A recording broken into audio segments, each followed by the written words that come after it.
Շնորհակալություն։ Մեծարգո պարոն Ռուբինյան, նախ թույլ տվեք շնորհավորել ձեզ ազգային ժողովի նախագահ ընտրվելու առիթով եւ օգտագործելով առիթը ուզում եմ շնորհավորել ձեզ, պարոն Ալեքսանյան, ծննդյան առիթով։ Ձեզ նույնպես հաջողություն եմ մաղթում։ Ես էլ մոռացա սկզբում նշել, որ պարոն Ալեքսյանի ծնունդն է, ես էլ շնորհավորում եմ պարոն Ալեքսյանին։ Նախ օգտագործելով առիթը ուզում եմ առաջին հերթին պարոն Ռուբինյան, դուք չանդրադարձաք ձեր ելույթում այն հետապնդումների եւ բռնաճնշումների մասով, որին դուք անձամբ եք ենթարկվել 2008 թվականի մարտի 1-ի դեպքերով, դուք խոսեցիք միայն ձեր հայրիկի հետ կապված բռնաճնշումների եւ հետապնդումներին, երևի չուզեցաք ասեիք, թե ինչ հետապնդումների եք ենթարկվել, երբ որ մենք միասին սովորում էինք Երևանի պետական համալսարանի միջազգային հարաբերություններ ֆակուլտետում եւ համակուրսեցիներ էինք, իհարկե տարբեր հոսքերում էինք սովորում։ Ես այն ժամանակ լավ տեղյակ էի, թե ովքեր էին գաղափարակից սկզբունքային այն ուսանողները, ովքեր մասնակցում էին Ազատության հրապարակում միտինգներին եւ ուշի ուշով ռեկտորատից եւ դեկանատից հետևում էին, թե այդ ուսանողները փետրվարի 20-ից մինչեւ մարտի 1-ը ովքեր են ամենաշատ բացակայություններ ունեցել եւ ենթարկվում էին հետապնդումների, բացակայությունների հիմքով ուզում էին նրանց համալսարանից դուրս թողնել, որից մեկը դուք էիք, պարոն Ռուբինյան։ Իմ բախտը այնքանով բերեց, որ ես այդ ժամանակ նոր էի վերադարձել ծառայությունից, ժամկետային ծառայությունից եւ իմ անունը դեռ մեր կուրսի մատյանում ավագի կողմից չէր գրանցվել եւ ինչ որ կերպով ես կարողացա խուսափել համալսարանի այդ ճնշումներից եւ հետապնդումներից։ Ինչևէ, հարգելի գործընկերներ, այստեղ խոսվեց նաև մանդատագողությունից, ընտրակեղծարարությունից եւ չխոսվեց այն բոլոր գործիքակազմից, ինչը որ ընդդիմության կողմից այս վերջին ընտրությունների ժամանակ գործի էր դրվել, մասնավորապես արտերկրի մեր հայրենակիցները ինչ ճնշումների են ենթարկվել, ինչ շանտաժի են ենթարկվել, որպեսզի գան Հայաստան եւ մասնակցեն համապետական ընտրություններին, ընտանիքներով, բիզնեսի ներկայացուցիչների հանդեպ ճնշումներ։ Ես ասում եմ փաստերով, որովհետեւ ընտրություններին անձամբ տնետուն դռնեդուռ ինչքան հնարավոր է եղել, ես հանդիպել եմ մեր քաղաքացիներին, մեր քարոզարշավի շրջանակներում, եղել են դեպքեր, երբ որ խուսափել են նկարահանվելուց կամ մեր քարոզարշավի լուսաբանմանը իրենց ասել են մեզ մի նկարեք, բայց եկեք մենք ձեզ մի բան ունենք ասելու, մեզ ընտանիքով վատ դրության մեջ են դրել եւ ասել են, որ պետք է գնաք Ռուսաստանի Դաշնությունից, պետք է գնաք Հայաստան մասնակցեք ընտրություններին։ Մենք ընտանիքով 4 հոգով եկել ենք, որպեսզի մասնակցենք ընտրություններին, բայց վստահ եղեք, մենք բոլորով ձեզ ենք ընտրելու։ Այսինքն մեր քաղաքացիները ի պատիվ իրենց չեն տրվել այդ ճնշումներին եւ հիմնականում այն քաղաքացիները, ում կարողացել եք Հայաստան բերել ընտրությունների մասնակցելու, ես վստահ եմ, նրանց մեծամասնությունը իր ձայնը տվել է քաղաքացիական պայմանագրին եւ Նիկոլ Փաշինյանին։ Խոսվեց այստեղ, որ վարչապետի կողմից արված հայտարարությունը, թե եթե մենք Սահմանադրական մեծամասնություն չունենանք, սեպտեմբերին պատերազմ կլինի։ Դա բոլորին է հայտնի, որ այդպես էր լինելու։ Իսկ որոշ ընդդիմադիր գործիչների կողմից այն նարատիվն էր տարածված, որ եթե օրինակ Գագիկ Ծառուկյանը կամ Բարգավաճ Հայաստանը չանցնի խորհրդարան, չընտրվի падգամավոր, Հիսուս Քրիստոսի արձանը չի կանգնեցվելու։ Սա ինչ է, եթե ոչ մեր քաղաքացիների հույզերի,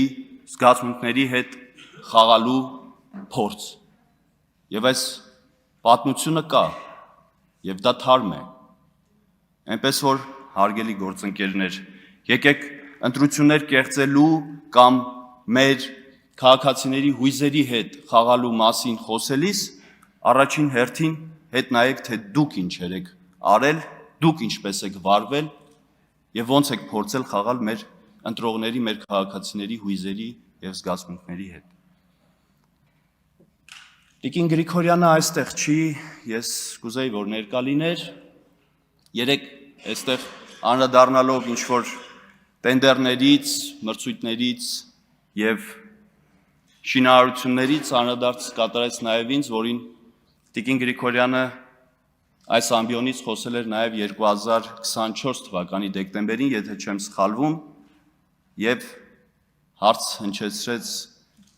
պարոն Գարիկ Սարգսյան, քերին ոնց է։ Քերին լավ է։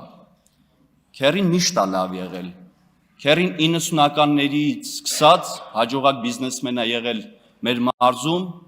եւ այսօր էլ շարունակում է լինել եւ դա գիտեն բոլորը մեր մարզում ապրող, որ քերի լավ լինելը պայմանավորված չի եղել Գարիկ Սարգսյանի պաշտոն ունենալով եւ հետայսու նույնպես պայմանավորված չի լինելու, եթե Գարիկ Սարգսյանը պաշտոն երբևէ չունենա։ Ես ուզում եմ մի քանի թվային փաստեր բերել, նախ թույլ տվեք ասել, որ քերի տենդերներին մասնակցելը այդտեղ որևէ շահերի բախում չկա։ Այլապես կոռուպցիայի կանխարգելման հանձնաժողովը կանրադառնար հետքի այդ հոդվածին եւ հակակոռուպցիոն կոմիտեն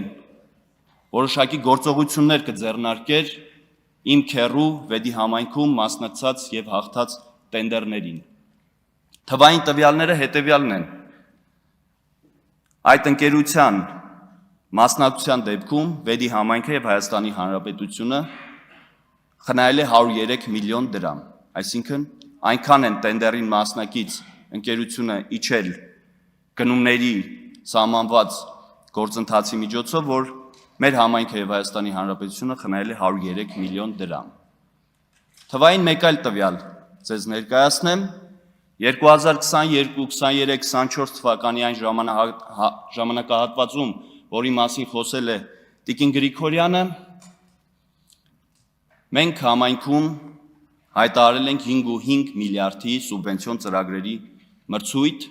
տենդեր, որի մասնակցության այդ ամբողջ տոկոսային հարաբերակցության մեջ իմ հետ այսպես ասած փոխկապակցող ընկերությունը շահել է ընդամենը 7.1% աշխատանքները։ Իսկ իրենց խմբակցության, իրենց նախկին գործընկերոջ ընտանիքին պատկանող ընկերությունը